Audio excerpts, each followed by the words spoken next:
हाँ भाई,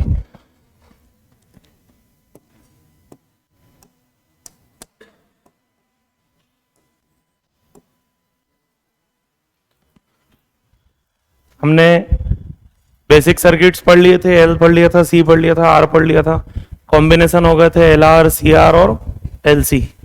अब लास्ट सर्किट बचा अपना, हेडिंग लिखिए L C R circuit, L C are.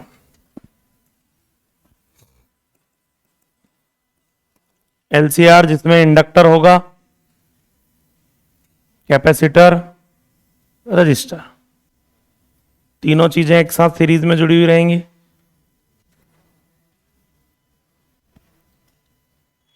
Voltage V is equal to वही क्या, V naught sine omega T, inductive reactance, capacitive reactance and R. ठीक है, यहां पे भी तीन केस बनेंगे, लेकिन अभी मैं एक बेसिक फेजर डायग्राम बना रहा हूं। करंट हमेशा राइट हैंड साइड पे बनाई जाएगी, ऊपर बनेगा कौन, एक्सेल, नीचे लीडिंग क्वांटिटी तो मत बोलो, अब तो पता है ना कौन लीडिंग क्वांटिटी। ठीक है, इधर VL, इधर VC, इधर R और इधर ही VR। यहां तक किसी को कोई कंफ्यूजन? ये बेसिक फेजर डायग्राम है। इंडक्टर का वोल्टेज ऊपर आएगा, कैपेसिटर का वोल्टेज नीचे आएगा, रजिस्टर का वोल्टेज करंट के साथ सेम फेज में आएगा। अब बात ये आती है कि सर्किट का नेट रेजिस्टेंस कितना आएगा। नेट रेजिस्टेंस मतलब उसको हम क्या बोलते हैं, इंपीडेंस। ऐसा समझो मेरे पास तीन वेक्टर हैं, एक इधर है R, एक इधर है कौन, XL, ये बनाना नहीं है, एक इधर XC। इन तीनों वेक्टर्स का मुझे रिजल्टेंट निकालना है। तीन फोर्स लग रहे हैं, आप ऐसे ही मान लो, एक ऊपर लग रहा है, एक नीचे लग रहा है, एक राइट हैंड साइड पे लग रहा है, और इनका मुझे वेक्टर सम निकालना है। तो बताओ पहले तो क्या करना पड़ेगा, दो वेक्टर आपको 180 डिग्री पे दिखाई दे रहे हैं, कौन कौन, एक्सेल, और उनको माइनस करना पड़ेगा पहले। लेकिन माइनस तो उस बेसिस पे होगा कि कौन ज्यादा है कौन कम है। तो यहां पर भी फिर तीन केस बनेंगे, कौन कौन से, X L is greater than X C, X C is greater than X L, और एक्सेल इक्वल टू एक्सी वाला केस भी यहां पे आएगा। ठीक है, मान लो एक्सेल ज्यादा हुआ एक्सी से, कौन ज्यादा हुआ, एक्सेल, ये ज्यादा हुआ, तो क्या करेंगे, ये एक्सेल और एक्सी का आंसर यहां आ जाएगा, एक्सेल माइनस एक्सी, है ना।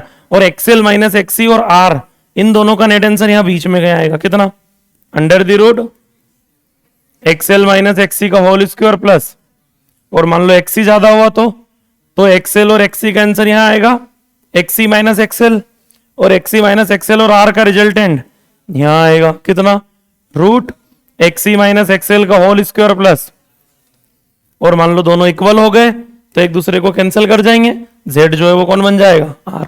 जब जेड आर बन जाता है तो उसको बोलते हैं रेजोनेटिंग एलसीआर सर्किट, उसको क्या बोलते हैं, रेजोनेंस। ठीक है क्या, छापिए ये डायग्राम, छापिए, फिर अपन तीनों केस देखते हैं क्या करके।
हो गया,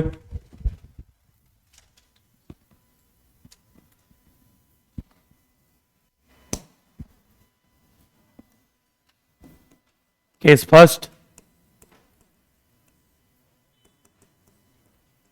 XC is greater than X L. ऐसा कब होगा, एट वेरी लो फ्रीक्वेंसी। ऐसा क्यों भाई? एक्सेल जो है वो ओमेगा एल है। एक्सेल ओमेगा या फ्रीक्वेंसी के डायरेक्टली प्रोपोर्शनल है, और एक्सी का जो वैल्यू है वो 1/ω c है, और फ्रीक्वेंसी के इनवर्सली प्रोपोर्शनल है। फ्रीक्वेंसी जितनी कम होगी एक्सेल उतना कम होगा, और एक्सी उतना ज्यादा होगा। तो एक्सी कब बड़ा होगा एक्सेल से? लो फ्रीक्वेंसी पे। जब सोर्स की फ्रीक्वेंसी बहुत कम हो तब कौन ज्यादा होता है? एक्सी ज्यादा होता है या एक्सेल ज्यादा होता है? एक्सी ज्यादा होगा। किससे? एक्सेल से। और जैसे जैसे फ्रीक्वेंसी बढ़ाओगे, देखिए एक्सी ज्यादा है एक्सेल कम है, जैसे जैसे फ्रीक्वेंसी बढ़ाओगे एक्सी कम होगा एक्सेल बढ़ेगा। एक टाइम ऐसा आएगा जब दोनों इक्वल हो जाएंगे, उसके बाद फिर कौन ज्यादा हो जाएगा? एक्सेल ज्यादा आ जाएगा। ठीक है, तो लो फ्रीक्वेंसी पे ऐसा देखने को मिलता है कि एक्सी बड़ा रहता है किससे? एक्सेल से। इधर अपना कौन हो गया? आर। इधर हाँ यहां। ठीक है, तो यहां आएगा कौन बताओ? एक्सी माइनस, तो यहां आ जाएगा कौन अपना? जेड। कितना? अंडर द रूट, बोलो। एक्सी माइनस एक्सएल का प्लस, और जिधर जेड आता है उधर ही हमारा नेट वोल्टेज आता है वी, और करंट तो हमेशा राइट हैंड साइड पे रहती है, तो करंट को दिक्कत ही नहीं। करंट और वोल्टेज में फेज कितना हो गया? 5। क्लियर है क्या? और जिधर एक्सएल आएगा उधर ही कौन आएगा? वीएल। और जिधर एक्सी आता है उधर ही कौन आता है? वीसी। ठीक है, और वी आर जिधर आर आता है उधर ही आता है। बोलिए, कोई कंफ्यूजन किसी को? पक्का? ये जो सर्किट है ये कैसा बिहेव कर रहा है? इसको बोलते हैं capacitive nature of LCR circuit. क्या बोलेंगे? कैपेसिटिव नेचर क्यों बोल रहा हूं? क्योंकि एक्सी बड़ा है। कैपेसिटर में वोल्टेज पीछे होता है, करंट लीड करता है। यहाँ पे वही हो रहा है, वोल्टेज पीछे और करंट लीड कर रहा है। हालांकि प्योर कैपेसिटर में वोल्टेज 90 डिग्री पीछे होता है, 90 डिग्री पीछे नहीं है, लेकिन लेग तो कर रहा है। तो नेचर कौन सा हो गया? Capacitive nature of LCR circuit. चलो बताओ, करंट का वैल्यू कितना होगा? I is equal to V naught by Z sine omega T plus five. भाई वोल्टेज का फेज है साइन ओमेगा टी, तो करंट उससे फाइव एंगल आगे है। तो फाइनली बताओ क्या लिखेंगे? आई इज इक्वल टू, बोलो, I naught sine omega T plus five. ये कौन आ गया? ये करंट आ गया अपना। ठीक है, वी आर का वैल्यू बोलो, बोलिए जल्दी फटाफट। I naught R sine omega T plus, कोई समस्या ही नहीं, वी आर में तो फेस कॉपी करना होता है। वी एल बोलो जल्दी फटाफट। आई नॉट आर नहीं, आई नॉट एक्सएल। अरे V equal to I R. Inductor का वोल्टेज तो रेजिस्टेंस भी वोल्टेज का लिखना पड़ेगा, उसका इंडक्टर का लिखना पड़ेगा। बोलो sine omega T plus five plus, क्यों? क्योंकि omega T plus five current का फेज है, और वीएल उससे 90 डिग्री आगे है, तो प्लस पाई बाई टू। और चाहो तो आप 90 प्लस थीटा को कोस थीटा भी लिख सकते हैं। ठीक है, वो आप पर डिपेंड करता है। बताओ वीसी क्या लिखेंगे? बोलिए। I naught XC sine omega T plus five. पक्का? छापिए। सीख गए आप लोग, अब तो क्या है।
बोनस कौन सा करवा लिया तुम लोगों ने?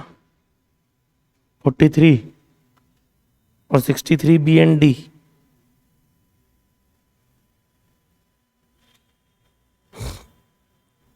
बोनस क्यों हो गया?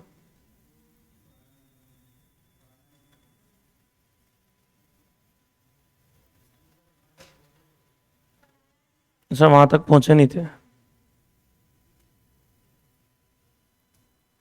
और 63 दोनों आ रहे हैं।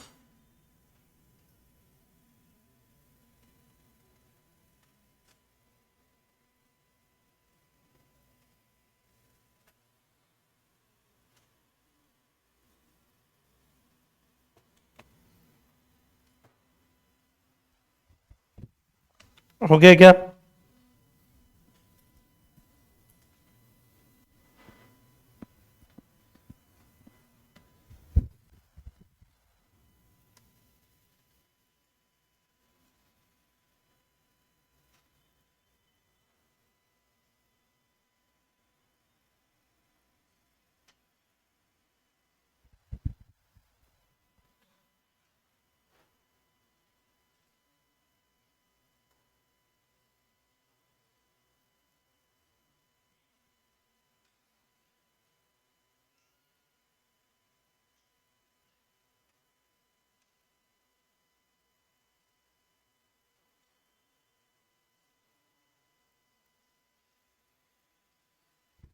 बढ़े आगे।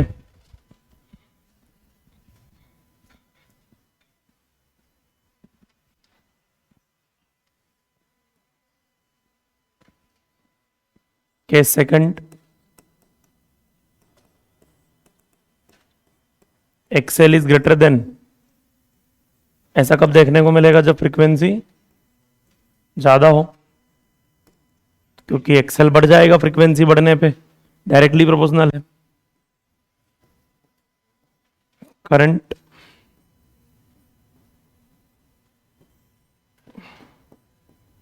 वीसी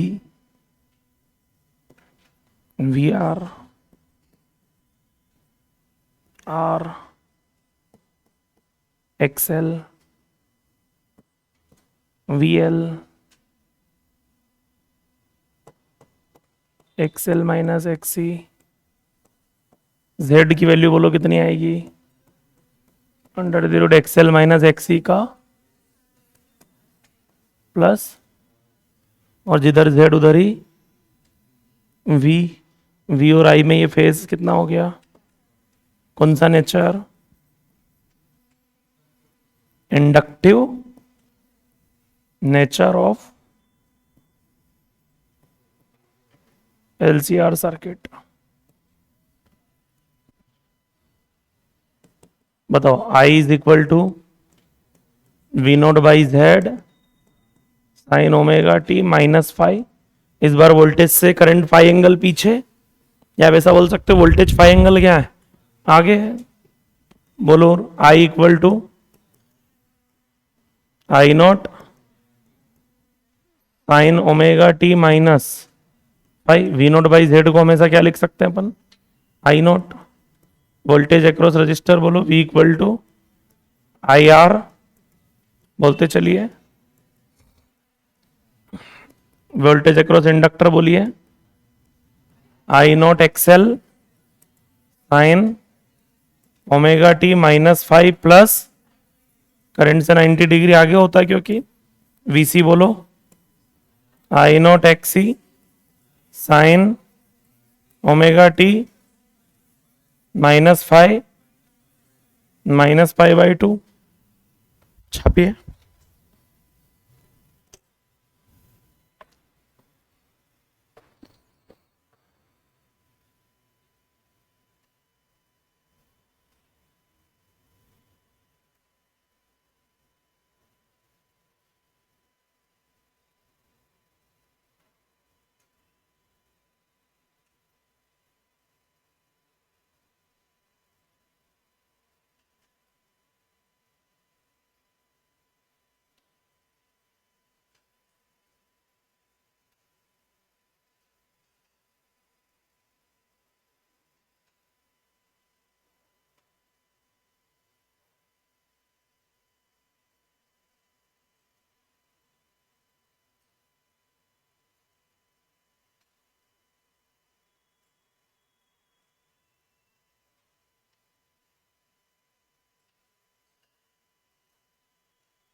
हो गया।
लिख लिया क्या?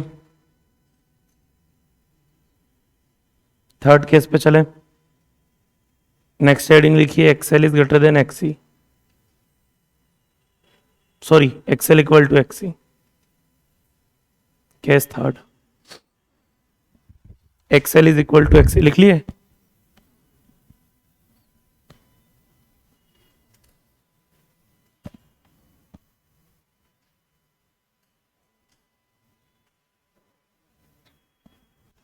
जल्दी लिखो यार थोड़ा।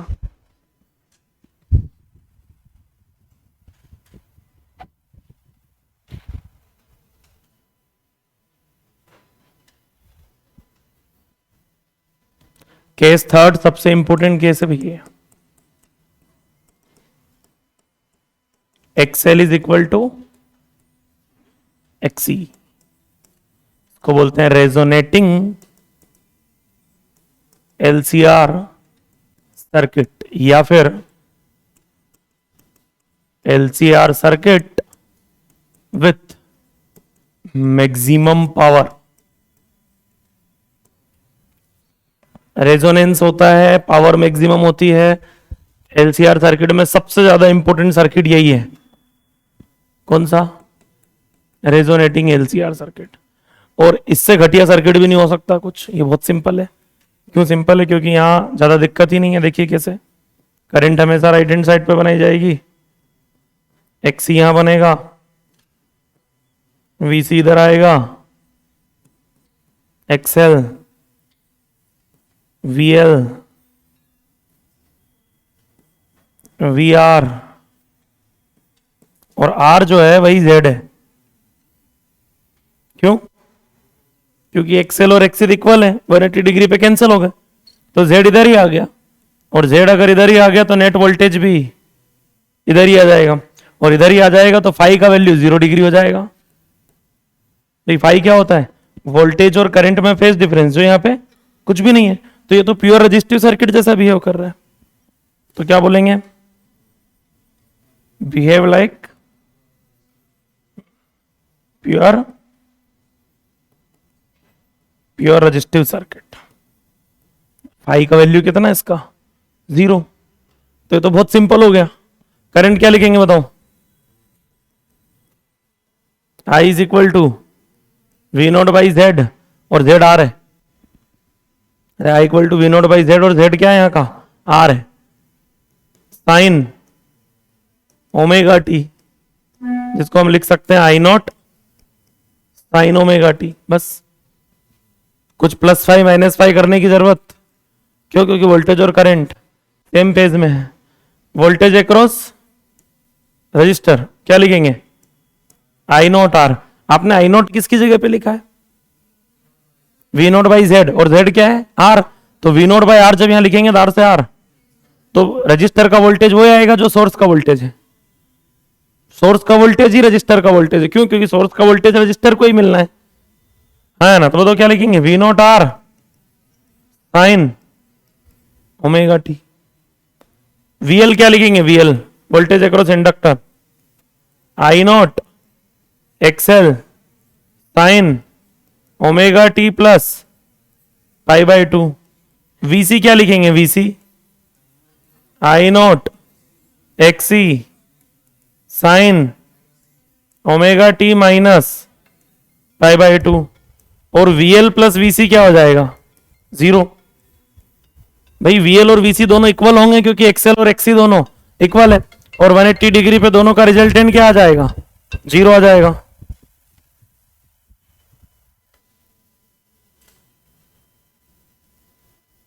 VL प्लस VC क्या आएगा यहां पे? 0। VL 0 है, VC 0 है, VL प्लस VC 0 है।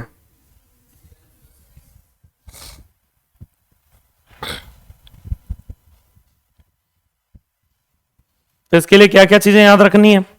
फाई 0 डिग्री होता है, ये इंपॉर्टेंट है। RZ होता है, ये इंपॉर्टेंट है। ठीक है, मैक्सिमम पावर मिनिमम रेजिस्टेंस वाला सर्किट है ये।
हो गया?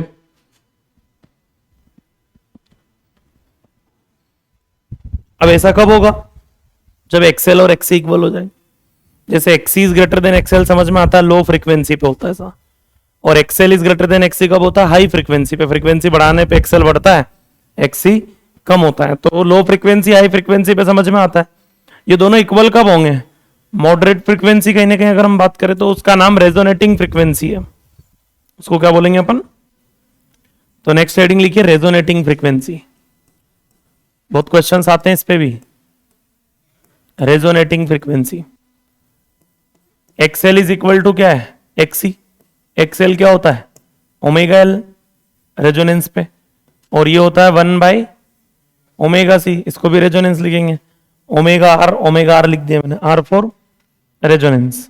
तो बताओ ओमेगा रेजोनेटिंग फ्रीक्वेंसी 1 बाई क्या बन गया? LC। तो रेजोनेटिंग फ्रीक्वेंसी की वैल्यू क्या आ गई? 1 बाई रूट LC। तो ये फ्रीक्वेंसी थोड़ी ना, ये तो एंगुलर स्पीड है, इसी को फ्रीक्वेंसी बोलते हैं। आपको नाम पे नहीं जाना, आपको यूनिट पे जाना पड़ेगा। ऑप्शंस अगर रेडियन पर सेकंड में डले हुए हैं तो यही है, ठीक है, वैल्यू। ऑप्शंस अगर किस में डले हैं? रेडियन पर सेकंड में। हाँ, ऑप्शन अगर हर्ट्ज में डले हैं तो फिर ओमेगा को क्या लिख देंगे? 2 pi f equal to 1 by root LC। तो रेजोनेटिंग फ्रीक्वेंसी की वैल्यू बताओ क्या हो जाएगी, 1/2 पाई रूट 1/LC। ओमेगा को लिख दिया 2 पाई f और f निकाल लिया वहां से, ठीक है। लेकिन ये कब, ये वाला जो आंसर ये किस में आएगा, हर्ट्ज में, और ये तो यूनिट पे चलना पड़ेगा भैया ऑप्शन जो है। वैसे रेजोनेटिंग फ्रीक्वेंसी का मतलब ये समझा जाता है ओमेगा। छापिए जल्दी।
हो गया, यह है रेजोनेटिंग फ्रीक्वेंसी, ठीक है। अब रेजोनेंस में एक चीज और है, रेजोनेंस को बोलने का तरीका होता क्या करते पता, ऐसा बोलते हैं एक सर्किट में रजिस्टर, इंडक्टर और क्या क्या जुड़ा हुआ है, कैपेसिटर। ऐसा बोलते हैं कि अगर वो इंडक्टर को हटा लें, इंडक्टर को हटा लें, अब इंडक्टर को हटा लें तो सर्किट कौन सा बन गया, आरसी सर्किट। रजिस्टर और कौन हो गया, कैपेसिटर। तो ऐसा बोलते हैं कि वोल्टेज जो है इधर आएगा क्या, करंट। बोले वोल्टेज करंट से 60 डिग्री पीछे होता है। कितना पीछे होता है, 60 डिग्री। फिर बोले अगर इंडक्टर को जुड़ा रहने दें, कैपेसिटर को हटा लें, तो वोल्टेज करंट से 60 डिग्री आगे हो जाता है। तो इसका मतलब समझ जाना कि अगर आर अपना एक्सेल के साथ भी 60 डिग्री का एंगल बना रहा है और एक्सी के साथ भी 60 डिग्री का एंगल बना रहा है, मतलब ये दोनों सेम है। तो डायरेक्ट नहीं बोलते हैं कि एक्सेल और एक्सी इक्वल है, ऐसे घुमा फिरा के बोला जाता है कि एक एलसीआर सर्किट है जिसमें एक्सेल हटा लेने पे, मतलब सॉरी इंडक्टर हटा लेने पे वोल्टेज करंट से 60 डिग्री पीछे हो जाता है, और कैपेसिटर हटा लेने पे वोल्टेज करंट से 60 डिग्री आगे हो जाता है।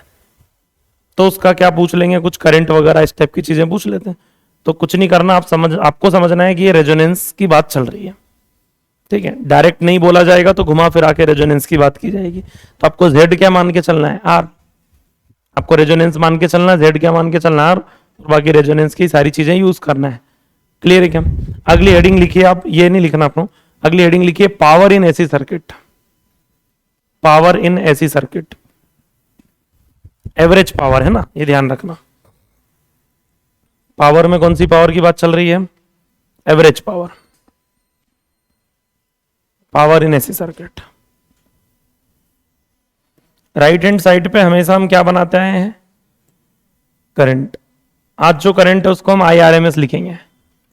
ऐसा मैं मान के चल रहा हूं, यहां वोल्टेज है VRMS, IRMS VRMS, ठीक है।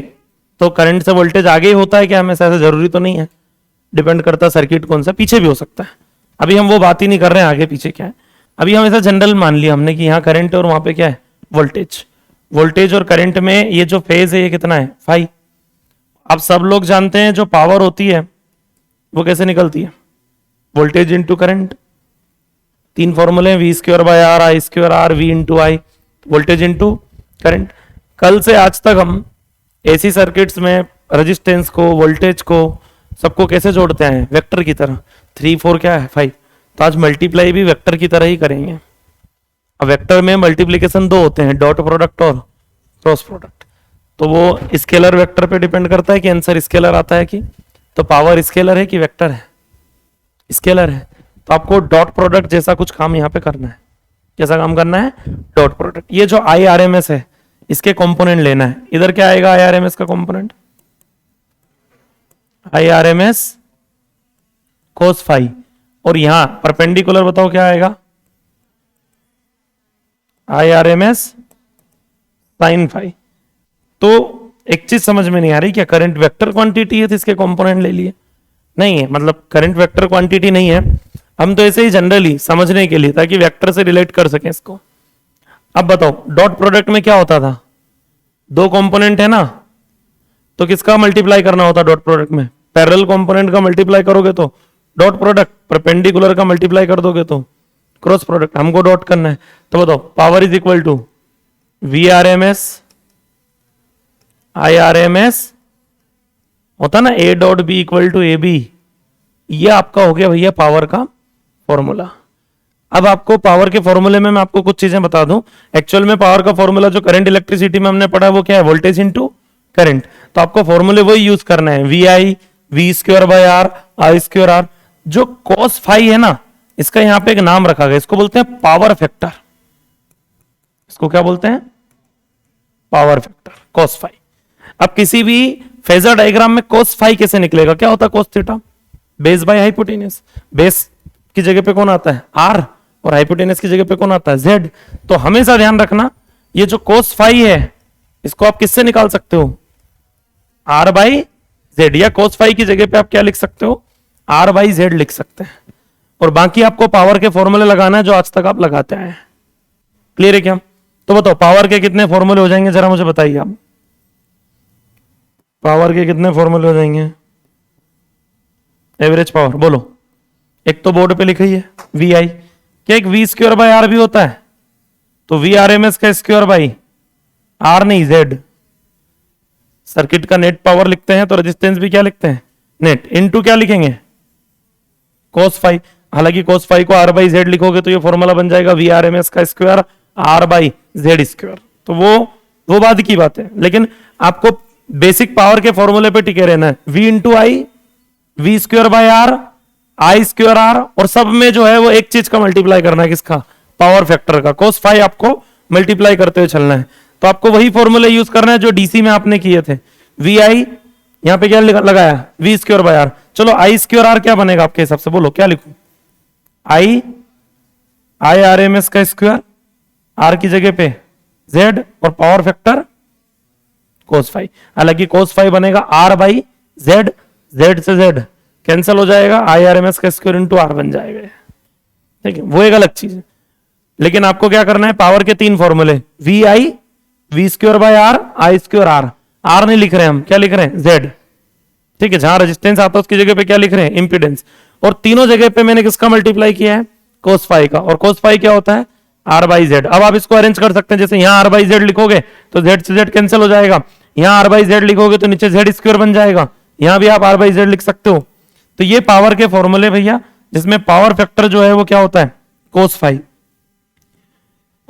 कल जब मैं पढ़ा रहा था, एलसी सर्किट जब हमारा चल रहा था, एलसी सर्किट जब हमारा चल रहा था, तब मैं बोल रहा था कि यार ये सर्किट बहुत ज्यादा इंपॉर्टेंट नहीं है। क्यों? क्योंकि इसकी कोई पावर नहीं होती। क्यों नहीं होती एलसी सर्किट की पावर? उस पर डिस्कस करते हैं। हमने जो सर्किट्स पढ़े हैं उन पे चलिए आप, नोट्स में निकालिए। पहला प्योर रजिस्टिव सर्किट। अगर नोट्स में निकाल पा रहे हैं तो ठीक है, अगर ऐसे याद ही है तो बहुत अच्छी बात है। प्योर रजिस्टिव सर्किट में वोल्टेज और करंट में फेज डिफरेंस कितना है? जीरो। Oh zero. भाई फाई क्यों? ये फाई यहां आ रहा है कोस फाई में, पावर फैक्टर में, इसलिए फाई का इतना इंपॉर्टेंस था। मैं हर क्वेश्चन में ये क्यों बोल रहा था कि फाई निकालो? क्यों? क्योंकि फाई बहुत काम की चीज है।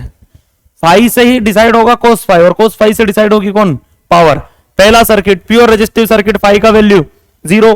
फाई जीरो तो कोस फाई वन। क्या कोस थीटा का मैक्सिमम वैल्यू होता है वन? तो क्या उस सर्किट का पावर मैक्सिमम है? अभी पावर फैक्टर मैक्सिमम है उसका कितना? वन। तो प्योर रेजिस्टिव सर्किट का पावर फैक्टर क्या है? वन। रेड पेन उठाओ और वहीं पे लिखते जाओ power factor equal to one.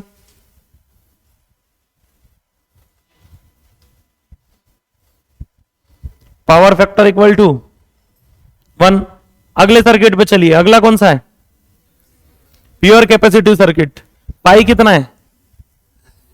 Voltage और करंट में phase difference 90 degree, cos 90 0, power factor 0। क्या प्योर कैपेसिटिव सर्किट कहीं पे लगा हुआ मिलेगा? क्या हम कहीं पे प्योर कैपेसिटिव सर्किट लगाएंगे? नहीं लगाएंगे। आपसे क्वेश्चन पूछे जाते हैं कि कौन सा सर्किट आप मतलब प्रैक्टिकल लाइफ में कौन से सर्किट जो है वो यूज होते हैं और कौन से यूज नहीं होते। भाई जिनकी पावर 0 उनको क्यों यूज करेंगे, किस काम के? तो प्योर कैपेसिटिव सर्किट किसी काम का नहीं है। Pure inductive circuit 90 degree, power factor 0, किसी काम का है क्या? नहीं। मैं आपको बता दूं, बिना रेजिस्टेंस के सर्किट किसी काम का नहीं है। जब तक आर नहीं है तब तक पावर नहीं है, जब तक आर नहीं है तब तक पावर नहीं है, ध्यान रखना है इसी में। अगला सर्किट कौन सा था? LR circuit. एलआर सर्किट में कुछ आया था, क्या आया था? अरे एंगल कुछ बना था फाई, तो पावर फैक्टर क्या रहेगा उसका? Cos phi, depend on phi, cos phi. आप क्या लिख सकते हो? आर बाई जेड नहीं, आर बाई, हाँ मतलब जेड लिख सकते हैं, R by under the root XL square plus R square. उसका जेड पता है ना आपको भाई? एलआर सर्किट का जेड क्या होता है? Root XL square plus R square. ये किसका पावर फैक्टर हो गया? एलआर सर्किट का। आरसी सर्किट का पावर फैक्टर, उसका भी cos phi, depend on phi. Cos phi equal to क्या लिखोगे? R by root X square plus R square. R by Z, और उसका जेड भी आप जानते हैं।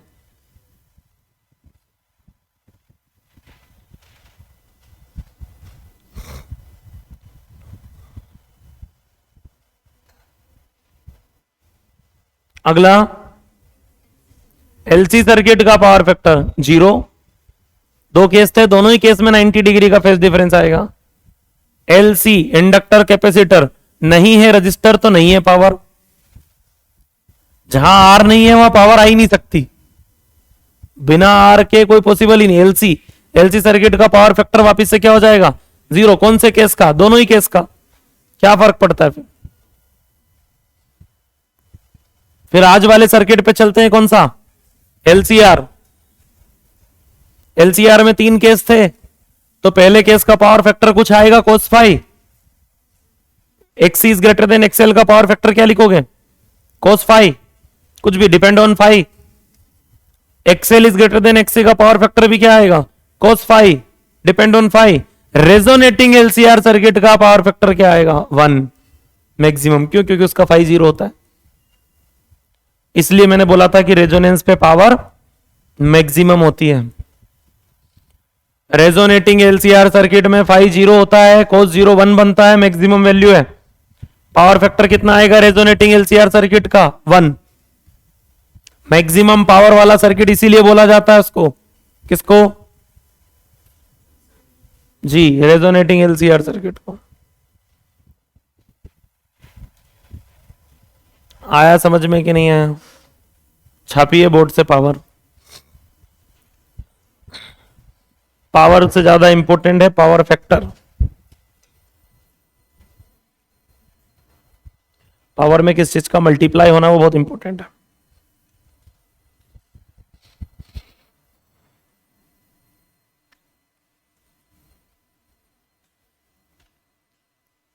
संडे टेस्ट का सिलेबस लिख लें और आप लोग ये छापने के बाद मैं बता देता हूँ, फिजिक्स भी और बायो भी।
I R M S cos phi और I R M S sine phi, जो करंट के दोनों कंपोनेंट है, इन दोनों कंपोनेंट में से पावर में कौन सा काम में आ रहा है? I R M S. I R M S sine phi का क्या रोल है पावर में? कुछ भी नहीं।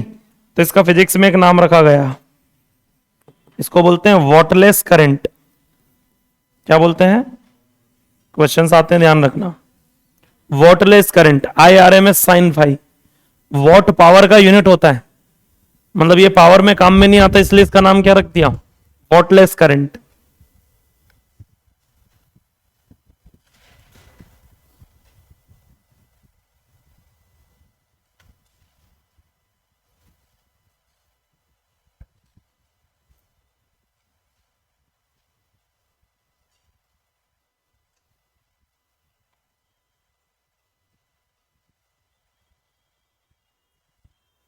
हो गया? बढ़े आगे। सिलेबस, सिलेबस लिख लो। 2 मिनट।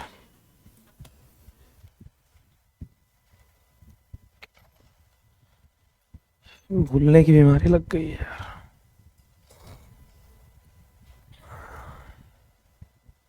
फिजिक्स ना भूल जाऊं किसी दिन।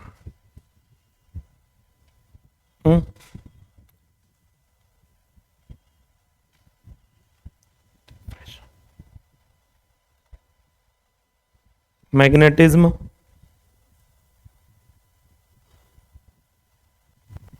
ईएमआई,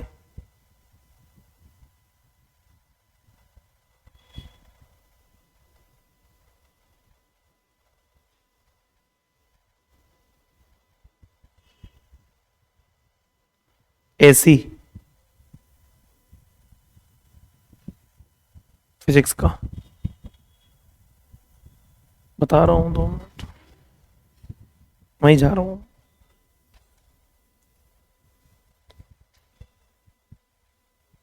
दोनों जेनेटिक,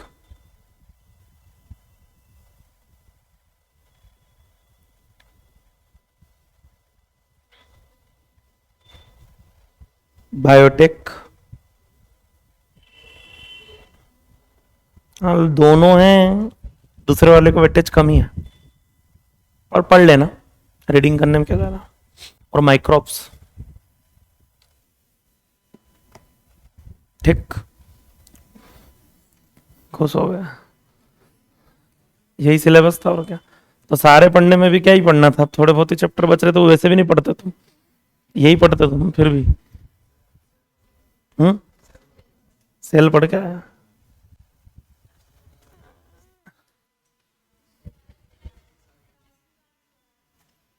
कि वो आ सकता है। देखिए ये हो गया, वोटलेस करंट लिख लिया। ये क्वेश्चन पूछे जाते हैं वोटलेस करंट के। अब देखिए ग्राफ बनाते हैं किसके बीच में? फ्रीक्वेंसी और जेड के बीच में ग्राफ बनाते हैं। तो जब फ्रीक्वेंसी बहुत कम होती है, फ्रीक्वेंसी क्या होती है, काफी कम जब रहती है, तब आप लोग जानते हो कि जो सर्किट है हमारा वो कौन से नेचर में रहता है?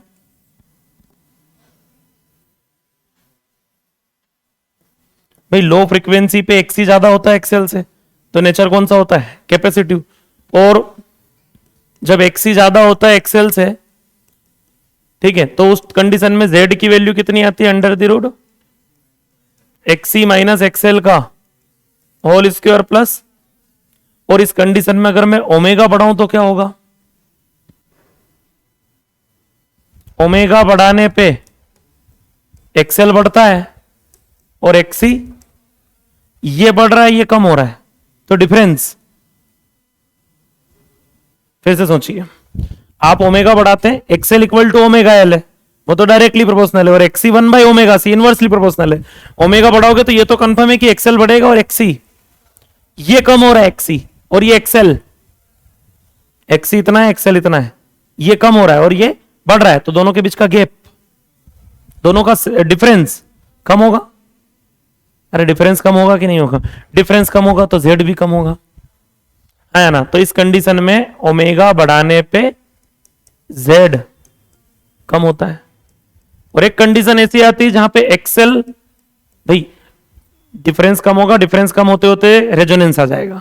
रेजोनेंस पे एक्सएल और एक्सी दोनों इक्वल हो जाएंगे। नेट आंसर जेड का जीरो नहीं होगा, आर के इक्वल होगा। अरे नेट आंसर जेड का किसके इक्वल हो जाएगा? आर के इक्वल। हर बार जीरो नहीं करना होता, सत्यानाश कर दिया सब। ठीक है, बताओ। और जैसे ही उसके बाद फ्रीक्वेंसी बढ़ाओगे, तो अब अगर फ्रीक्वेंसी बढ़ाओगे तो पहले फ्रीक्वेंसी बढ़ने पे एक्सेल बढ़ रहा था, अब नहीं, अब भी बढ़ेगा।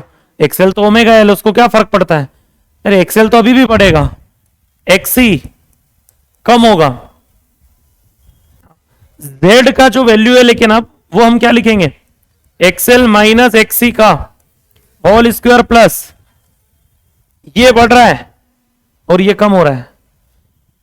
जिसमें से माइनस हो रहा है वो वैल्यू बढ़ रही है, और जो माइनस हो रहा है वो वैल्यू कम हो रही है। तो इनके बीच का डिफरेंस, डिफरेंस बढ़ेगा तो जेड, मतलब इंडक्टिव नेचर में ओमेगा बढ़ाने पे जेड बढ़ता है, कैपेसिटिव नेचर में ओमेगा बढ़ाने पे जेड कम होता है। और सबसे कम जेड कब होता है?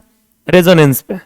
तो अगर कोई आपसे बोले कि फ्रीक्वेंसी बढ़ाने पे जेड पे क्या फर्क पड़ता है, बोले पहले कम होता है और फिर वापस से बढ़ता है।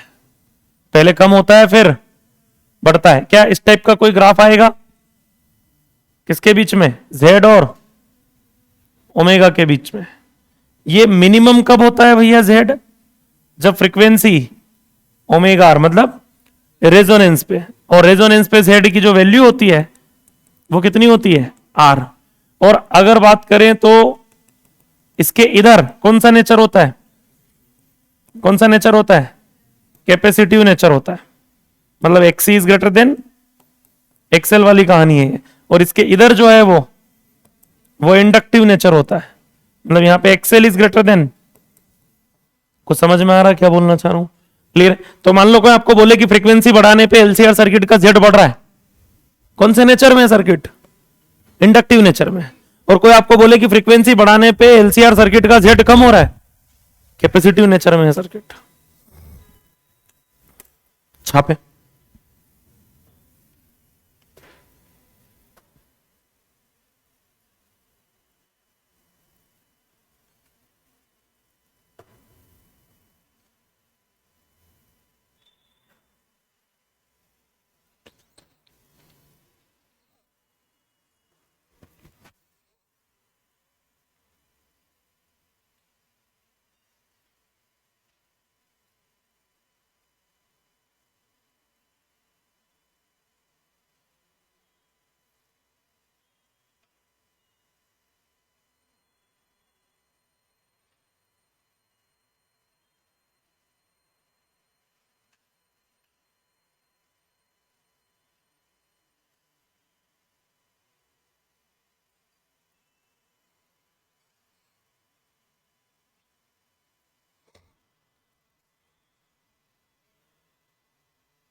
जल्दी छापिए थोड़ा यार, चैप्टर खत्म करना है आज। कल के टेस्ट में डल चुका है, क्योंकि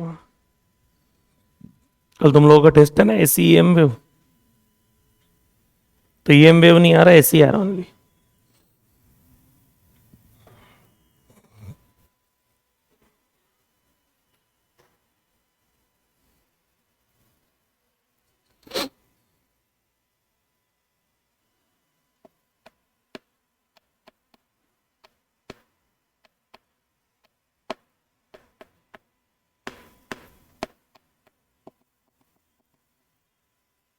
अब सिलेबस बता दिया, अब स्कोर नहीं आया तो फिर देखना तुम लोग।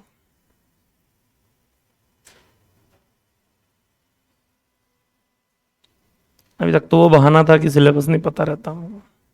देखते हैं हम, पता है सिलेबस।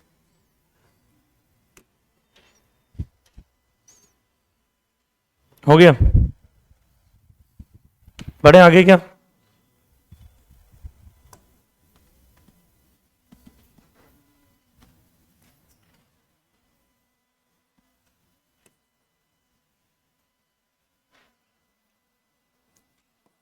और फ्रीक्वेंसी और करंट में अगर ग्राफ बनाए तो आप लोग जानते हो जितना ज्यादा रेजिस्टेंस करंट उतना कम, और जितना कम रेजिस्टेंस करंट उतनी ज्यादा। तो अगर ओमेगा बढ़ाने पे पहले जेड कम हुआ तो फिर बढ़ा था, तो रेजिस्टेंस कम होता है तो करंट बढ़ता है। तो करंट और ओमेगा का जो ग्राफ है वो जस्ट ऑपोजिट आ जाएगा, कुछ ऐसा ग्राफ देखने को मिलेगा। रेजोनेंस पे करंट क्या रहता है? मैक्सिमम। क्यों? क्योंकि जेड क्या होता है भाई, जितना कम रेजिस्टेंस उतना ज्यादा करंट। रेजिस्टेंस का काम क्या है? करंट के फ्लो को रोकना। वो जितना कम होगा उतना ज्यादा करंट फ्लो होगा ना। क्लियर क्या? और सेम कहानी जो है वो आपको पावर और फ्रीक्वेंसी में भी देखने को मिलती है। अगर आप पावर और ओमेगा में भी ग्राफ बनाए तो वो ऐसा ही ग्राफ बनता है कि रेजोनेंस पे पावर क्या होती है? मैक्सिमम होती है। पावर मैक्सिमम कहां होती है? रेजोनेंस पे। छापिए।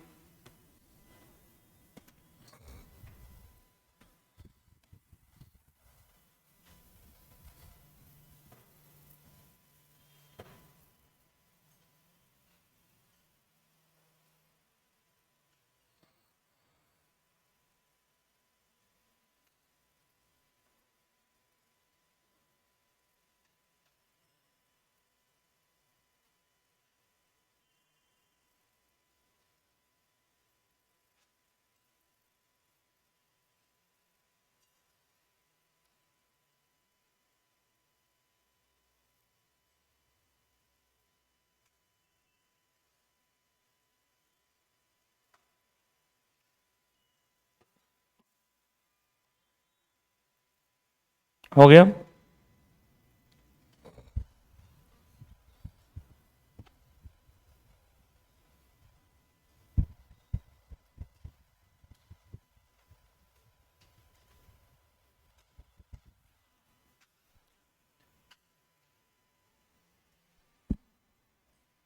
क्लियर है क्या? रेजोनेटिंग फ्रीक्वेंसी पे पावर क्या होती है? मैक्सिमम होती है किसी भी एलसीआर सर्किट। हटा दो, मैं बना लिए दोनों? नहीं बनाया? एक तो बना लिए होगा।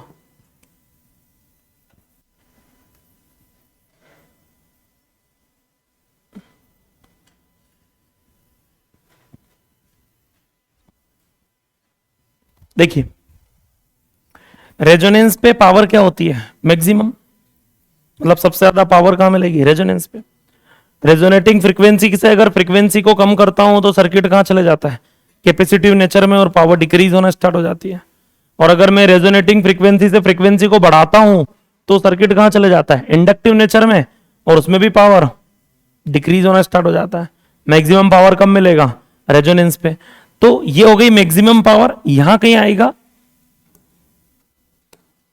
यहां कहीं आएगा क्या? मैक्सिमम पावर का हाफ पावर। मैक्सिमम पावर का क्या? हाफ। मतलब मैक्सिमम तो मिलती है रेजोनेंस पे, लेकिन उससे कम तो मिलती है ना कहां पे? कैपेसिटिव नेचर में भी और इंडक्टिव नेचर में भी। तो ये हाफ पावर हो गया। यहां से अगर मैं एक लाइन लेकर जाऊं तो ये ग्राफ को दो जगह कट कर रहा है, कि यहां और एक यहां। इस टाइम पे सोर्स का जो फ्रीक्वेंसी ओमेगा, वो अपन मान लेते हैं ओमेगा 1, और इसमें जो सोर्स का फ्रीक्वेंसी है यहां क्या मान लेता हूं मैं? ओमेगा 2। तो ओमेगा 1 और ओमेगा 2 जो है ना, इनका एक नाम रखा गया, इनको बोला जाता है हाफ पावर फ्रीक्वेंसीज। क्या बोलते हैं? मतलब हाफ पावर फ्रीक्वेंसी इसकी बोलते हैं। ये फ्रीक्वेंसी की वो वैल्यू है जिसपे एलसीआर सर्किट का पावर रेजोनेंस के पावर का हाफ होता है। रेजोनेंस मतलब मैक्सिमम पावर का आधा होता है। रेजोनेंस पे पावर मैक्सिमम होता है। अच्छा, इसमें से जो छोटी वाली वैल्यू होगी ओमेगा 1 ओमेगा 2 में से, ओमेगा 1 वो कौन से नेचर में होगा? कैपेसिटिव नेचर में। और ओमेगा 2 मतलब एक कैपेसिटिव नेचर में और एक बार इंडक्टिव नेचर में। दो ऐसी फ्रीक्वेंसी मिलेगी जिन पे पावर सेम होगी और वो सेम पावर रेजोनेंस की पावर की आधी होगी। ठीक है, इसलिए उनका नाम क्या रख दिया? Half power frequencies. In half power frequencies का जो डिफरेंस होता है ओमेगा 2 माइनस ओमेगा 1, इसका एसी सर्किट में एक नाम रखा गया है, इसको बोलते हैं बैंड विड्थ। क्या बोलते हैं? Band width. और ये जो बैंड विड्थ होता है इसकी वैल्यू होती है आर बाई एल। इसकी वैल्यू कितनी होती है ये याद रख लीजिएगा। R for resistance, L for inductance. ठीक है, तो हेडिंग लिखिए bandwidth and quality factor. Heading क्या लिखोगे? Bandwidth and quality factor.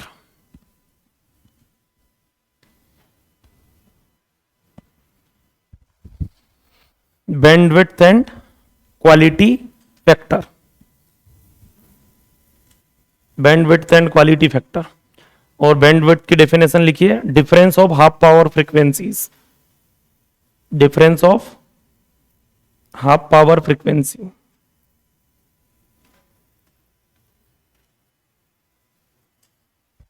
Difference of half power frequency. Bandwidth का डेफिनेशन लिखिए क्या? Difference of half power frequencies. बाकी छाप लीजिए बोर्ड से। उसी डायग्राम में बना लेते, नया डायग्राम क्यों बना रहे हो पावर का? उसी में बना लो omega 1 omega 2 half power frequencies. बना लो 2 बार, क्या दिक्कत है? 2 बार बनाना। पेपर आपका, इंक आपकी, एनर्जी भी आपकी। मेरा क्या जा रहा है टाइम जो बहुत है मेरे पास। आज 20 मिनट बचे हैं, एक हेडिंग और बची है।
हो गया क्या?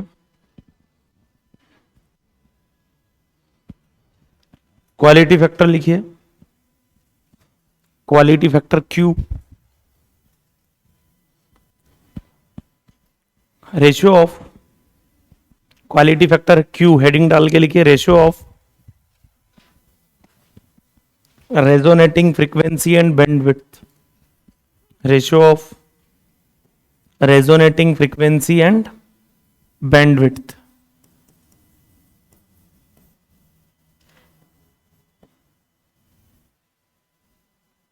Ratio of resonating frequency and bandwidth. Next line में लिखिए और एक और डेफिनेशन लिखिए। नेक्स्ट एक और डेफिनेशन लिखिए, sharpness of resonance. Sharpness of resonance. दोनों का मतलब समझाता हूं। पहले न्यूमेरिकली जो बात चल रही है वो कर लेते हैं। रेजोनेटिंग फ्रीक्वेंसी ओमेगा आर और बैंडविड्थ क्या? Del omega. चलो, ओमेगा आर की वैल्यू 1/रूट LC और ये L/R, L/R या R/L? क्या लिखा अपन ने? R/L लिखा ना यार। अरे R/L आएगा ना, डेल ओमेगा। ठीक है, आर बाय एल। तो बताओ quality factor is equal to 1/r यहाँ आ जाएगा, ये रूट एल से वो रूट एल, मतलब रूट एल से L, root L time cancel हो जाएगा, तो 1/r रूट एल बाई सी। ये तो न्यूमेरिकल वैल्यू निकालने के लिए बातें हो गई। अब ये शार्पनेस ऑफ रेजोनेंस क्या, मतलब ऐसा बोल सकते हैं क्या कि बैंड विड्थ जितना कम क्वालिटी उतनी अच्छी, हाँ है ना। या आप ऐसा बोल सकते हो क्वालिटी फैक्टर इनवर्सली प्रोपोर्शनल है किसके, बैंड विड्थ के।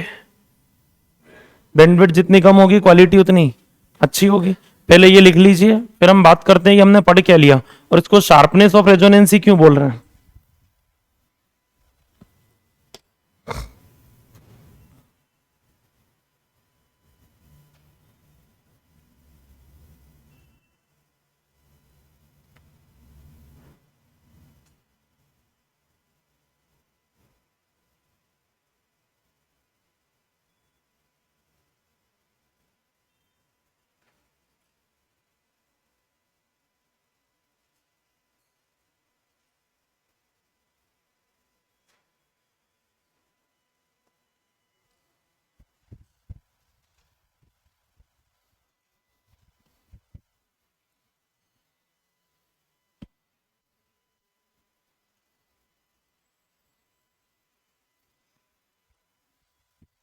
देखिए अब हम समझते हैं कि क्या मतलब होता है इसका बैंडविड्थ का और क्वालिटी फैक्टर का।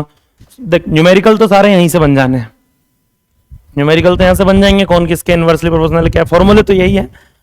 अब हम एक्चुअल मतलब समझते हैं कि यार ये चल क्या रहा है, बैंडविड्थ क्वालिटी फैक्टर क्या चीज होती है वो समझते हैं।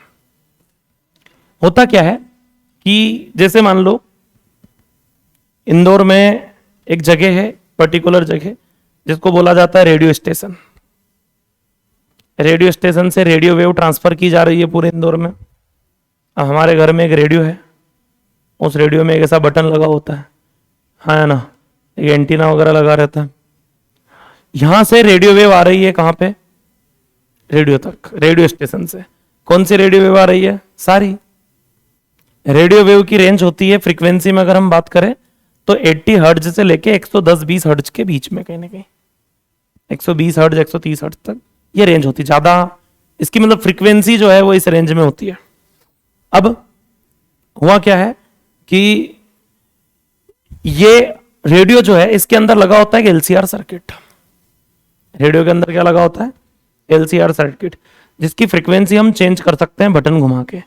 हम जब बटन घुमाते हैं तो उससे क्या चेंज होती है, कैपेसिटेंस चेंज होती है। हालांकि आजकल तो ऐसे जो इंडक्टेंस भी चेंज होने लगा है, लेकिन अगर आपसे पूछे तो हम पुराने जमाने के हिसाब से ही आंसर टिक करके आएंगे कि रेडियो ट्यूनिंग में हम चेंज क्या करते हैं, कैपेसिटेंस। अब कैपेसिटेंस चेंज होता तो आप लोग जानते हो रूट एलसी, रेजोनेटिंग फ्रीक्वेंसी। तो रेजोनेटिंग फ्रीक्वेंसी अंदर के एलसीआर सर्किट की बदलती है। मतलब रेडियो का जो बटन है वो रेडियो के अंदर जो एलसीआर सर्किट फिट किया गया है उसकी रेजोनेटिंग फ्रीक्वेंसी को चेंज करते रहता है। अब हमने उस बटन को घुमा घुमा के रेजोनेटिंग फ्रीक्वेंसी को सेट कर दिया 93.5 हर्ट्ज। कितना फिक्स कर दिया, 93.5 हर्ट्ज। अब मेरा सर्किट जो है वो 93.5 हर्ट्ज वाली जो वेव आ रही है रेडियो स्टेशन से उसके साथ रेजोनेंस में है, ठीक है। तो वो वाला जो साउंड है मेरा रेडियो वो ज्यादा प्रोड्यूस करेगा, और बाकी जो दूसरी फ्रीक्वेंसी जैसे 92 93.5 हर्ट्ज हो गया, अब एक आया मान लो 98.2, तो 98.2। अब अगर हम बात करें तो कहानी कुछ ऐसी है। अभी हमारे रेडियो में जो चल रहा है कुछ इस टाइप से कि जो फ्रीक्वेंसी है वो कितनी है, 93.5। अब आप बोल रहे हैं कि 98, तो यहाँ 93 है, तो 98 यहाँ कहीं लाई करेगा, ये यहाँ कहीं आएगा, तो 98 वाली पावर तो क्या है, अप्रोक्स 0 है यार, है ना। यहाँ पे 93.5 की पावर क्या चल रही है, मैक्सिमम। फिर यहाँ 94, 95, 96, 90, 98, 98 का पावर क्या है, 0। रेजोनेंस यहाँ खत्म ही हो गया है इतनी जगह में, आया नहीं आया समझ। अप्रोक्स 0 पावर है किस पे, 98। तो जब 93.5 हर्ट्ज का चैनल हम बजा रहे होते हैं हमारे रेडियो में, क्या तब 98.2 हर्ट्ज की फ्रीक्वेंसी नहीं आ रही है रेडियो पे, आ रही है। लेकिन अभी जो है उस फ्रीक्वेंसी के साथ हमारा रेडियो जो है वो रेजोनेंस में नहीं है। हम वो सुनते हैं जो रेजोनेंस में, हम क्या सुनते हैं, जो रेजोनेंस में। अब इसको देख के अपने दिमाग में एक आइडिया आया, बोले अपने काम करते हैं, आज ही चलते हैं क्या, रेडियो स्टेशन। घर वालों से पैसे लिए, और पहुंच गए कहाँ, रेडियो स्टेशन। बोले 93.5 रेड एफएम ही क्या है ना। हाँ, बोले ये इंदौर का सबसे फेमस चैनल है। तो हम गए कहाँ पे, इंदौर के रेडियो स्टेशन। बोले हम आपको पैसे देंगे, हमें एक चैनल चाहिए। हमें क्या चाहिए, एक चैनल। उनने बोला फ्रीक्वेंसी बोलो। बोला हमको आप दे दो 93.55। क्या दे दो, 93.55। अब ये हमने ऐसा क्यों सोचा, हमने ऐसा इसलिए सोचा क्योंकि 93.50 यहाँ है, तो 93.55 एकदम उसके पास में होगा। अब ये चैनल रेजोनेंस पे है, तो अपने चैनल की भी पावर कोई कम थोड़ी ना भाई, इसकी मैक्सिमम है तो अपनी उससे थोड़ी सी। अब एक चैनल पे भजन चल रहा है, एक पे मुन्नी बदनाम हुई, एक साथ चल रहा है, पता चल, ठीक है, दो चैनल एक साथ चल रहे हैं, ठीक है। जैसे अब रेडियो में किसी ने 93.5 हर्ट्ज सेट किया, तो 93.5 हर्ट्ज के लिए रेजोनेंस है, तो वो गाना तो प्रॉपर सुनाई देगा। अब 93.55 हर्ट्ज पे जो गाना चल रहा है वो भी सुनाई देगा, क्योंकि उसकी पावर बहुत कम थोड़ी ना है भाई। वो चीजें नहीं सुनाई देगी जिसकी पावर जो है वो बहुत कम हो, वो चीजें नहीं, उसका साउंड प्रोड्यूस नहीं होगा। अब 93.5 का जो पावर है, 93.55 का पावर भी लगभग वही है। या हम तो ये बोलेंगे कि अगर किसी ने बटन थोड़ा बहुत इधर उधर घुमा दिया तो 93.5 की जगह 93.55 चलेगा और गाना वही सुनाएगा। कौन सा, अपने को कुछ करने की जरूरत नहीं, बैठे बैठे पैसा आएगा अकाउंट में, बैठे रहो। चैनल कौन सा, गाने कौन सा सुनाई दे रहा है, 93.5। चैनल कौन सा लगा हुआ है, 93.55। उस चैनल के ओनर कौन है, हम, तो पैसा आ रहा है अपने पास, क्या दिक्कत है। और चैनल कौन चला रहा है, 93.5 वाला। अगर किसी ने 93.55 भी सेट कर दिया तो 93.5 सुनाई देगा। लेकिन होता यह है कि अगर आप चैनल खरीदने जाओगे तो आपको ये फ्रीक्वेंसी अलॉट ही नहीं होती है। बहुत सारे लोग सोचने लग गए थे कि बस ये आखिरी लेक्चर है, जाके चैनल खरीदेंगे सीधे। तो ये फ्रीक्वेंसी आपको अलॉट नहीं होती है। ये फ्रीक्वेंसी क्यों अलॉट नहीं होती, एक्चुअल में होता यह है कि जो चैनल ओनर्स हैं वो फ्रीक्वेंसी नहीं खरीदते, वो विड्थ खरीदते हैं, band width. 93.5 red FM channel जिसका भी है उसने 93.5 नहीं खरीदा है, उसने एक विड्थ खरीदी है, हाफ पावर फ्रीक्वेंसी जो है ना, ये खरीद रखा है उसने। लाइक जैसे इधर कुछ भी 92.7 मान ले और इधर 96 पॉइंट समथिंग मान ले, जो भी, तो 92 से 96 के हर्ट्ज के बीच में आप कोई चैनल नहीं ले सकते। क्यों, क्योंकि ये बैंड विड्थ है कौन से चैनल की, 93.5 की। तो जो चैनल जिनको अलॉट होते हैं वो फ्रीक्वेंसी खरीदते हैं या बैंड विड्थ खरीदते हैं, बैंड विड्थ खरीदते हैं। अब एज अ रेडियो स्टेशन मुझे ज्यादा से ज्यादा लोगों को चैनल बांटना है, तो एक चैनल को मुझे कम से कम भाई मेरे पास ऑप्शन क्या है, रेडियो वेव की फ्रीक्वेंसी कितनी है, 80 से लेके 130 हर्ट्ज। पता चले एक ही बंदे को मैंने 40 हर्ट्ज की बैंडविड्थ दे दी, एक ही व्यक्ति 40 हर्ट्ज की बैंडविड्थ लेके चले गया, बोले मुझे चाहिए 90 से लेके 130 तक का चाहिए, बोला ठीक है। तो एक ही चैनल होगा 90 से लेके, भाई हाफ पावर फ्रीक्वेंसी उसकी कितनी है, एक 90 हर्ट्ज और एक 130 हर्ट्ज, उसका बैंडविड्थ है 90 to 130। अब मैं किसी को क्या दे सकता हूं, एक ही चैनल में खत्म हो गया, दूसरा चैनल अलॉट हो पाएगा क्या किसी को, दूसरा चैनल अलॉट कर पाऊंगा क्या किसी को, नहीं कर सकता। तो क्या करना होगा, अच्छा रेजोनेंस कौन सा होता है, जो बहुत कम विड्थ में खत्म हो जाए। मान लो ऐसा रेजोनेंस हो, देखिए अभी तो ये रेडियो वेव है, टीवी पे कितने चैनल चलते हैं, 5-5, तो वो उनके रेजोनेंस बहुत शार्प होते हैं, मतलब उनके रेजोनेंस ऐसे वहीं के वहीं खत्म हो जाते हैं। उसकी बैंड विड्थ इतनी कम होती है कि थोड़ी सी विड्थ में एक चैनल अलॉट हो जाता है, फिर अगली विड्थ में दूसरा चैनल अलॉट हो जाता है। आया समझ में कि नहीं आया। तो अच्छा रेजोनेंस कौन, जो फैला हुआ हो या जो शार्प हो। इसीलिए क्वालिटी फैक्टर को क्या बोला गया है, शार्पनेस ऑफ रेजोनेंस। जितना ज्यादा शार्प रेजोनेंस होगा क्वालिटी उतनी अच्छी मानी जाती है, ठीक है। और जितना ज्यादा शार्प होगा, मतलब एक ऐसा फैला हुआ होता है, एक होता है शार्प, शार्प होगा तो बैंडविड्थ कम हो जाएगी, तो बैंडविड्थ जितनी कम क्वालिटी उतनी, इसलिए जो क्वालिटी फैक्टर है वो बैंडविड्थ के इनवर्सली प्रोपोर्शनल है। ये एक्चुअल रीजन है, बाकी न्यूमेरिकल वगैरह जो मैंने आपको पढ़ाया उससे बन जाएगा, आपको लिखने की कोई रिक्वायरमेंट नहीं है। समझ में आ गया क्या मतलब है, क्या पढ़ रहे हैं अपन, बैंडविड्थ क्वालिटी फैक्टर क्या चीज है। नया चैप्टर स्टार्ट करेंगे आप।